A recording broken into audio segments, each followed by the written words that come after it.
is no need to fear. Underdog is here. Time again for the Underdog Show, starring that champion of champions, Underdog.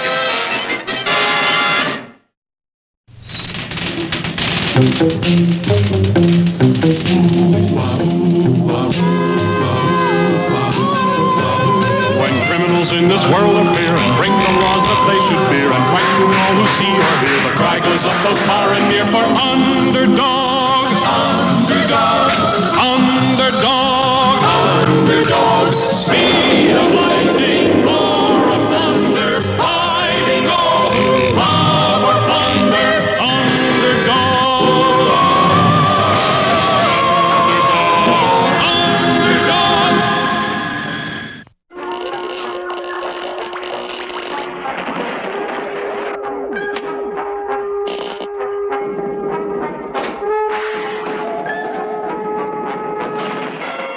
Once again, Underdog had saved the world, and once again, the mighty hero could assume his secret identity as humble, lovable Shoeshine. Little did he know that soon, as Valentine's Day approached, Simon Bar Sinister would strike again with an even more fiendish invention. Simon says, "You will be my Valentine." I don't know any Simon.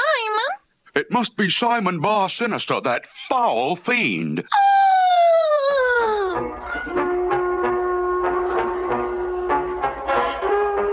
You will be my Valentine? What does it mean? It bodes no good.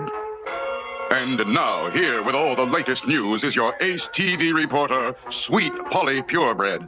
Almost anywhere you look, you can see a sign which reads, "Simon says you will be my Valentine."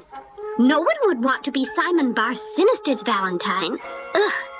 Yet city officials are worried, knowing that it must all be part of some diabolical plot of Simon's to take over our fair city. As of now, there is no cause for alarm, but With my new machine, I'm going to take over the city. You mean you're really gonna make everybody a Valentine? I am, with my latest and most diabolically clever invention, the Valentine Vault. Look here. What's it do? It turns people into Valentines. How does it work? Anything that gets inside can be turned into a Valentine. And observe. Simon says, "Be my Valentine."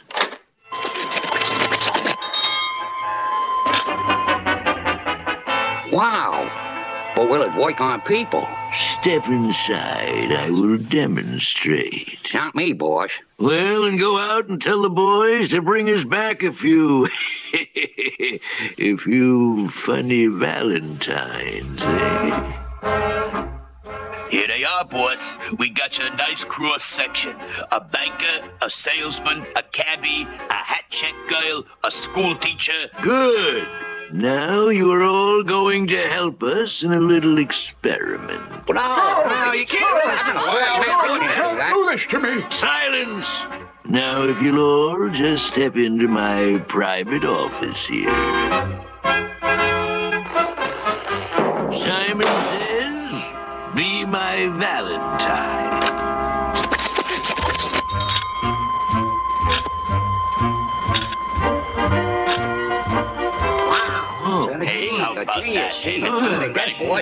Of course. I'll have everyone under my control. Speaking of under, what about you-know-who? Underdog? Underdog is going to be one of my very first and very fanciest Valentines. But how are you going to get him into the Valentine Vault? I'm going to bait it with Underdog's favorite Valentine. Now, Simon says, let's get Sweet Polly. Will Simon capture Sweet Polly Purebred, Ace TV reporter? Will the heroic Underdog fall for this fiendish plot? There's Plenty of excitement ahead in our next episode.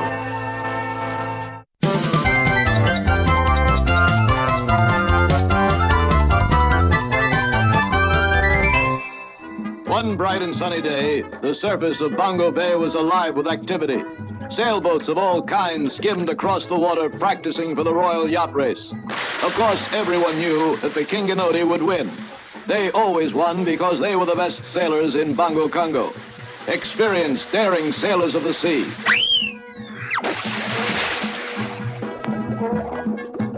However, at that very moment, high in the hinterland hideout of those two villainous villains, Biggie Rat and Itchy Brother.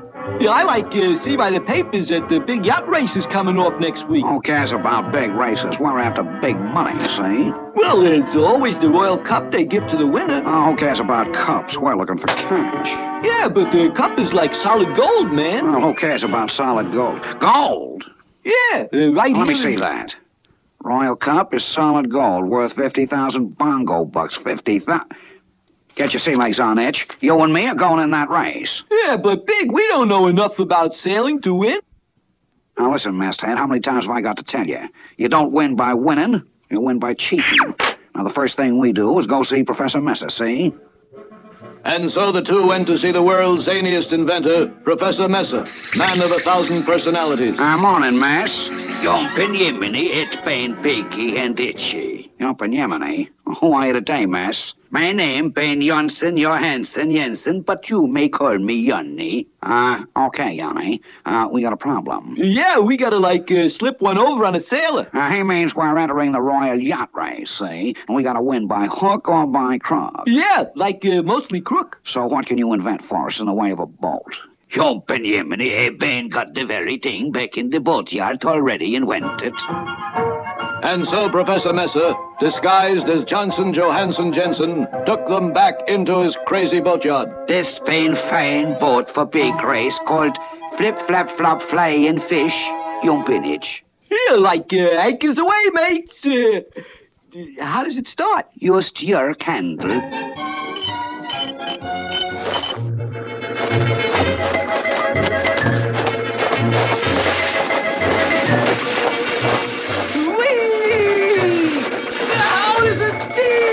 Oh, just remember, no rudder.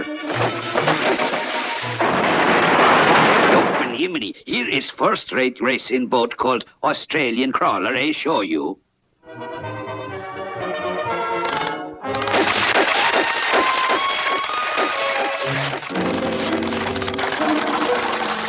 Very nice, but no dice. We gotta have a sailboat, see? Oh, Yemeni, I got very thing. The windjammer makes its own wind. See, here is sail, here is fan. Plenty wind, watch. Turn it off! Turn it off! Listen, you swab. This is Biggie talking, see? And I'm captain around here, see? We want a sailboat, see, that can win. Get it? Surely, Biggie, I've been saving the best for last.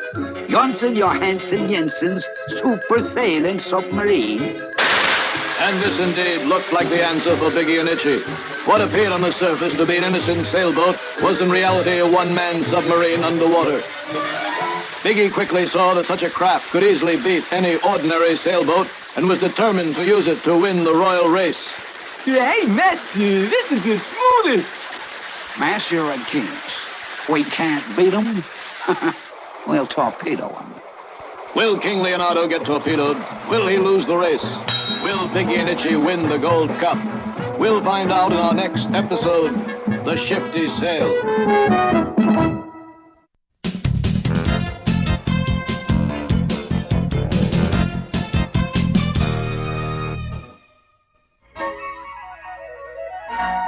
Well, chummy, the garbage truck should be along any minute now. Let's get back to our house. Okay, Tennessee. You mind I should bring along this newspaper? Good idea. I haven't seen a paper in... Zowie, look at that picture. T.S. Tiddlywink, a millionaire, and he looks just like you, chummy. Yeah, but he dresses funny. It says here he just left for a trip to Paris. Think of that, chummy. While you sit in this ridiculous zoo, someone who looks just as stupid as you has made millions and is on his way to Paris. Yeah, Tennessee, it sure makes you think. Maybe now you'll listen to me when I tell you you could get to be somebody. Be treated like a human being. I tell you, Chumley, it's time you started. Yeah, it sure does make you think, all right.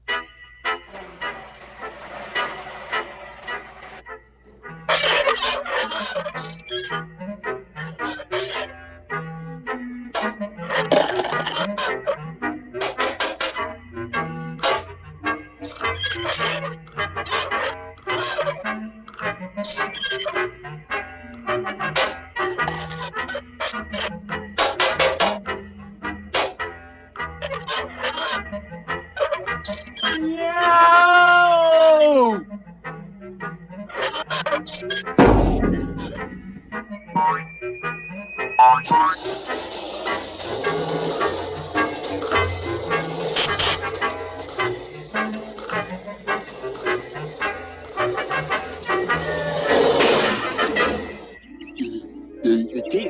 Where am I? Where am I? Who am I? I don't know who I am. Mr. Tiddlywink, what are you doing here, sir? Mr. Tiddlywink? I thought you were on your way to Paris, sir. Maybe I changed my mind? And those clothes. Really, sir, we'd better get up to your office. You have a change of clothing there. Yeah. Let's go up to my office. Meanwhile, Tennessee Tuxedo, unaware that Chumley was gone. Close the door behind you, Chumley. Chumley, where are you? Chumley! Tennessee hurried to where he had last seen Chumley. Here's Chumley's hat. Oh, no. The garbage truck must have picked up Chumley instead of the last garbage can. I've got to catch that truck. Stop! Get off my motor scooter! Stop him! Call the police! But Tennessee was not to be stopped. He drove to the city's giant incinerator. Quick! Has the truck come in from the Megapolis Zoo? Yeah, Bud. Where's the garbage they brought in? Right up there, Bud. But there's nothing up there but smoke. That's it, Bud. All burned up in the incinerator. Oh, no. My old buddy. My faithful chum. Years of friendship gone up in smoke. I'll never forget you, old chum. And so broken-hearted, Tennessee headed back for the Megapolis Zoo. But as he rounded a corner and came into Main Street... Chumley! I thought you were gone. Gone forever. I beg your pardon, little penguin. I do believe you have made a mistake. Mistake? What's wrong with you, Chumley? And where did you get those clothes? Please, little penguin, let go of me. Take your filthy hands off Mr. Tiddlywink. He's not Tiddlywink, he's Chumley. I'd know that voice anywhere. Let me handle this, Mr. Tiddlywink. Put me down. Shall we go home now, sir? Home? Oh, yes. That sounds like a dandy idea. Wait! Come back, Chumley! I know that's Chumley, but why doesn't he know me? I'd better go have a talk with Mr. Whoopi. And that's the whole story, Mr. Whoopi. Chumley has forgotten who he is. Well, my boy, if what you say is true, Chumley may have amnesia. Amnesia? What's that? Amnesia means loss of memory. Chumley may have injured his brain in a fall, and that could cause amnesia. Zowie! You see, my boy, our brain is very important to us. Our body would be worthless without a brain to make it work. How does our brain make our body work, Mr. Whoopi? Well, it sends messages to other parts of our body by way of nerves. If we want to bend down and pick up a stone, our brain sends messages to the muscles in our back. And then it sends messages to our arm and fingers so that we can reach and pick up the stone. Zowie! The brain must really be complicated. Oh, it is, my boy. Of course, in the case of Chumley, a walrus, the brain is not so complicated as it is in human beings, but it is similar. Let's take a closer look at the human brain. It's divided into three parts. First, there is the medulla. This part of the brain controls breathing and the beating of the heart. I see. The medulla. That's right. And the next part of the brain is the cerebellum. This helps to make our muscles move smoothly. I've got that.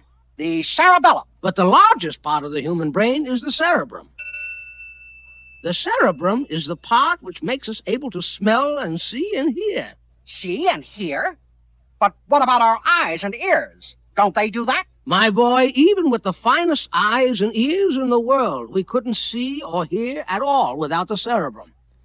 And this is also the part of the brain which lets us remember. Remember? Then that must be the part that got hurt in Chumley's head. And that's why he can't remember. Exactly. But what can I do, Mr. Whoopi? How can Chumley get back his memory? Well, it might come back by itself in time, or another accidental blow on the head might bring back his memory. But the best thing you can do is to get him to the Megapolis Zoo Hospital. They'll know how to help him. Phineas J. Whoopi, you're the greatest. And so it was that Tennessee, after finding out where Mr. Tiddlywink lived, arrived at the palatial Tiddlywink mansion. Yes? No, it's you again. See here, you. I've come to take Chumley, Mr. Tiddlywink, to the Megapolis Zoo Hospital. Now, out of my way. It is my observation, my dear fellow, that you're the one who needs a hospital. Me? Why, there's nothing the matter with me. No, but I have a rather strange feeling, my dear fellow, that there is going to be. This is a dangerous job, but Tennessee Tuxedo will not fail. Sooner or later, Chumley has got to come out of that house. And when he does... I believe I shall take a walk. Now, take it easy, Chumley. This is for your own good. Gee, Penguin, you're making an awful mistake. I am T.S. Tiddlywink. My chauffeur has told me so. Quiet, Chumley. They'll fix you up at the Megapolis Hospital. But when our heroes reached the gates of the Megapolis Zoo... There he is! Stop him! Get my motor scooter! Look out, Penguin, you're going to hit that tree.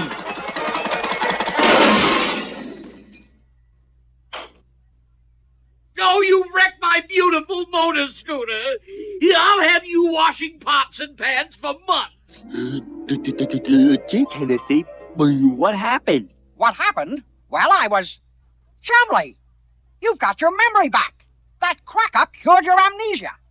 Stanley, I'll wash all the pots and pans you want. It was worth it to get my best friend back. All right, Chumley, hand me those pots and pans. Gee, Penguin, are you talking to me, T.S. Tiddlywink? Tiddlywink? Oh, no, not again. I was only making a funny, Tennessee. My brain is as smart as ever. That isn't saying much, Chumley, but there's no sense in taking chances. We'd better protect it anyway.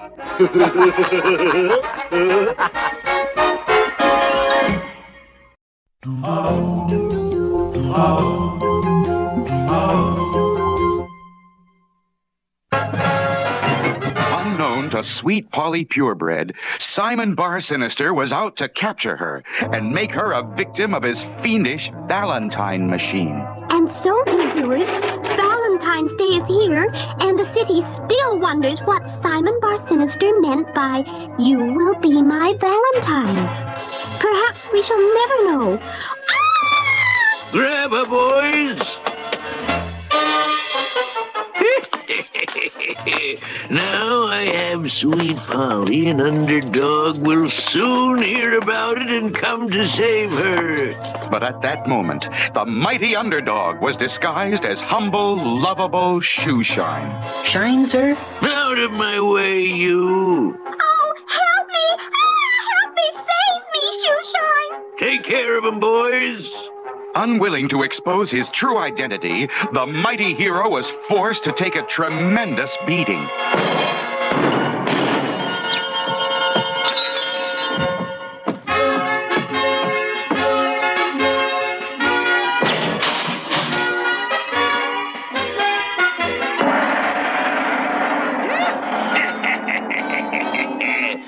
Good day, Shoeshine. Help! Save me! Oh, where has my Underdog gone? Oh, where has he gone? Keep calling for Underdog, Sweet Polly. We can hardly wait for him to follow you. I dared not expose my true identity, but now with Simon and his men out of the way, I shall hurry to a nearby telephone booth, change to Underdog, and save Sweet Polly from the sinister Bar Sinister.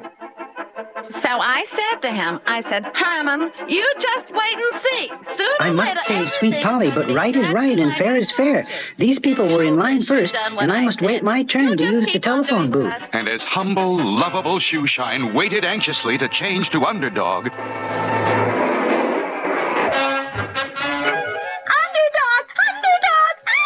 Keep calling, Sweet Polly. You're leading Underdog right into our trap.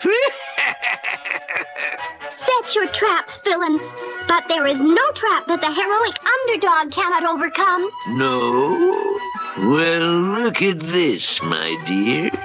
Earlier today, these were happy, healthy people. But now they are... Valentines. Precisely, my dear. They simply entered here thinking it was the inner door to my office. And then Simon says, "Be my Valentine."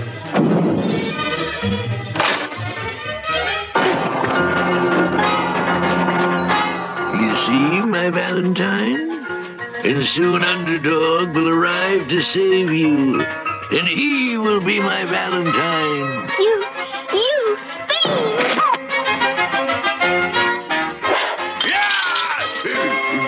Seize her quickly.